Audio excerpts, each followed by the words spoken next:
Hello दोस्तों। हम आज आपको पढ़ाएंगे इंटरमीडिएट भौतिकी पार्ट 2, जिसमें मेरा ये दूसरा लेक्चर होगा। अभी बेसिकली हम आपको थ्योरी ही बता रहे हैं, जिसमें इसके पहले वाले लेक्चर में मैंने आपको थोड़ा सा इंट्रोड्यूस किया था कि आवेश क्या होते हैं, और उसी बात को हम आगे बढ़ाते हैं। तो इस लेक्चर को थोड़ा ध्यान से देखिएगा। 10-10 और 8-8 मिनट के लेक्चर होंगे, देखते रहिएगा इसे। तो अब बात कर लेते हैं यहाँ पे। पिछले टर्म पे मैंने आपको कहा था कि मेरा पहला चैप्टर है वैद्युत आवेश और कूलाम का नियम, जिसमें मैंने बताया कि जो चार्ज होते हैं वो कैसे उत्पन्न किए जाते हैं। तो इसके उत्तर में मैंने कहा था कि चार्ज नेचर में पाया जाता है। ये माना गया है कि जो आपका इलेक्ट्रॉन है वो ऋण आवेशित है और प्रोटॉन है वो आपका धन आवेशित है। और जब किसी परमाणु की बाहरी कक्षा से इन इलेक्ट्रॉनों का एक्सचेंज होता है, यानी ये इधर उधर जाते हैं, तभी हमें वो परमाणु या तो आपका तब वो परमाणु आपका आवेशित होता है। अब आवेश दो प्रकार के होते हैं, या तो धन आवेशित बनेगा या तो ऋण आवेशित बनेगा। तो अब हम सीधे से निकल के आते हैं इस बात पे डायरेक्ट कि द्रव्य से संबंधित एक गुण होता है जिसे हम आवेश कहते हैं, और वो आवेश दो प्रकार के होते हैं। एक होता है आपका धन आवेश और दूसरा होता है ऋण आवेश। अब इन धन आवेश और ऋण आवेश के विषय में हमें कुछ प्रॉपर्टीज के विषय में बात करना है। अगर दो आवेशों को हम करीब करीब लाएं तो या तो वो धन धन होंगे, या तो धन ऋण होंगे, या तो ऋण और धन होंगे, और या फिर ऋण ऋण होंगे। ये आपका कॉम्बिनेशन बन गया। ये हम आवेश की बात कर रहे हैं।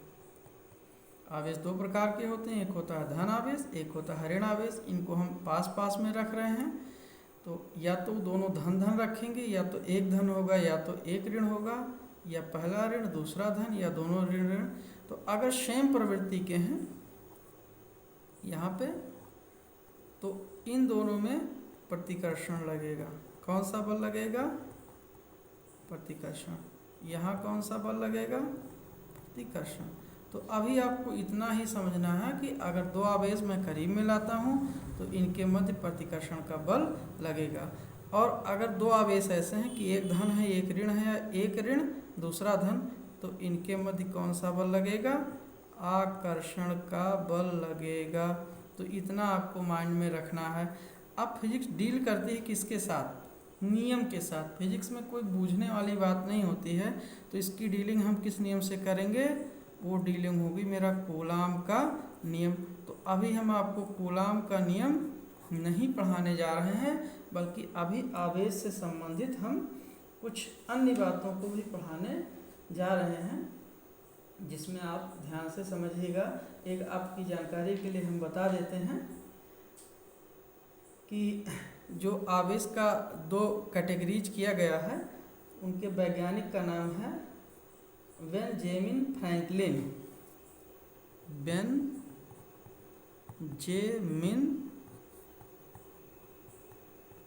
फ्रैंकलिन, इन्होंने ही आवेश को दो प्रकार से बांटा था।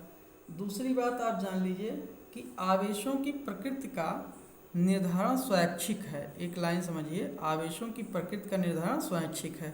इसे सपोज करिए कि आपके पास एक वस्तु A है, एक वस्तु B है। अगर आपने वस्तु A और B को आपस में रगड़ा है, तो हम अपने आप कह सकते हैं कि A पॉजिटिव हो गई और B नेगेटिव। या किसी दूसरे व्यक्ति के लिए यही सिचुएशन की जाए, A और B को रगड़े, तो वो A को नेगेटिव कह सकता है और B को पॉजिटिव कह सकता है। यानी ये आपके लिए स्वैच्छिक है। ये लाइन आपके लिए आती है। अब बात करते हैं कि यहाँ पर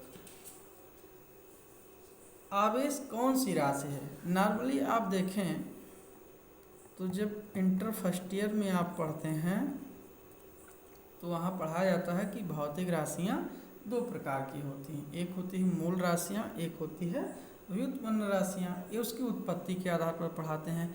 दूसरा उसका रिप्रेजेंटेशन बेस होता है, तो एक पढ़ाते हैं सदिश और एक पढ़ाते हैं अदिश, और तीसरी बीच में आ जाती है टेंसर। तो बेसिकली अभी आप दो समझिए, सदिश और अदिश। तो यहाँ पर आवेश कैसी राशि है, तो इसका उत्तर है कि यह आपकी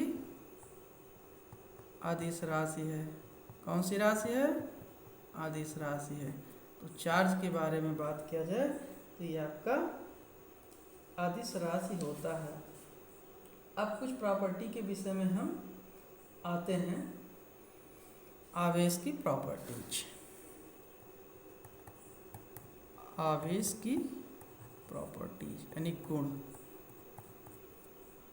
तो आवेश के गुण तो बहुत सारे हैं, जिसमें अभी मैंने ऊपर बताया कि आप यहाँ देखिए सेम रखोगे, यानी धन धन या ऋण ऋण तो प्रतिकर्षित करेंगे, धन ऋण या ऋण धन तो ये आकर्षित करेंगे, और इस नियम की डीलिंग होगी कूलाम नियम के साथ साथ। तो एक गुण तो आपका ये हो गया। दूसरा गुण ये आप कह सकते हैं कि आवेश दो प्रकार के होते हैं, एक होता है ऋण आवेश, एक होता है धन आवेश, दूसरा होता है ऋण आवेश। लेकिन यहाँ कुछ अन्य प्रॉपर्टीज भी हैं, उसके विषय में हम जानते हैं।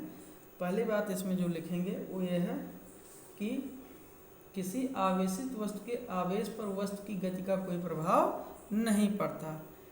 यानी अगर कोई आवेशित वस्तु है, आवेशित वस्तु, तो गति का कोई प्रभाव नहीं, कोई प्रभाव नहीं।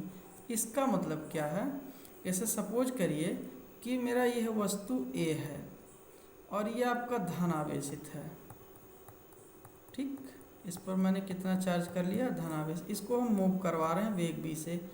तो जब हम गति कराएंगे तो इस धन आवेश पर कोई प्रभाव नहीं पड़ेगा कि भैया हाँ ये वस्तु स्थिर थी तो इस पर धन आवेश है, हम इसको मूव करवा रहे हैं तो इस पर चार्ज बदल जाएगा, ऐसा कुछ इसमें नहीं होता है।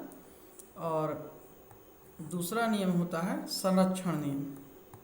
संरक्षण नियम, आप संरक्षण नियम के बारे में जानते हैं कि जैसे द्रव्यमान संरक्षण आता है कि द्रव्यमान को ना तो उत्पन्न कर सकते हैं और ना ही नष्ट, बल्कि एक रूप से दूसरे रूप में बदल सकते हैं।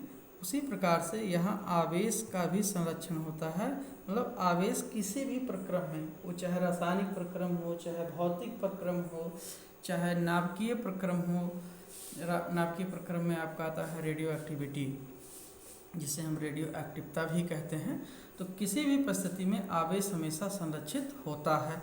जैसे एक उदाहरण हम लेते हैं, आपके पास एक इलेक्ट्रॉन आता है, एक इलेक्ट्रॉन आता है और दूसरा आता है आपके पास पॉजिट्रॉन।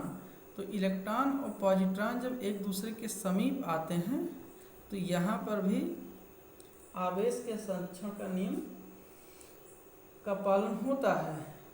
इलेक्ट्रॉन पर कौन सा आवेश होता है? ऋण, और पॉजिट्रॉन पर जान लीजिए धन आवेश होता है। लेकिन जब दोनों मिलते हैं तो इधर ऋण आवेश और इधर धन आवेश, तो इससे एक नई राशि की उत्पन्न होती है जिसे हम फोटॉन कहते हैं। और इसके विषय में हम फिर आपको आगे पढ़ाएंगे, अभी मोटा मोटा समझ लीजिए। अब प्रश्न ये उठता है कि इनको हम उत्पन्न कैसे कर सकते हैं। तो उत्पन्न करने की हमारे पास कई टेक्निक्स हैं, जैसे हम घर्षण द्वारा, कौन सा? घर्षण द्वारा। दूसरा है प्रेरण द्वारा। ये एक एक पॉइंट हम आगे चर्चा करेंगे, अभी इसी लेक्चर में इतना समझिए। घर्षण रगड़ के, प्रेरण मतलब एक चार्ज, एक आवेशित वस्तु है। यहाँ पर मान लीजिए यह वस्तु आपकी आवेशित है और इसके निकट हमने कोई वस्तु B रख दिया तो इस B भी आवेशित हो जाएगी। इस घटना को हम प्रेरण कहते हैं। चालन के द्वारा, तो इस तरीके से इसे हम आवेशित कर सकते हैं। और इसमें इतना ही। इसका अगला वीडियो भी हम बना रहे हैं, उसे भी देखिएगा। Thank you.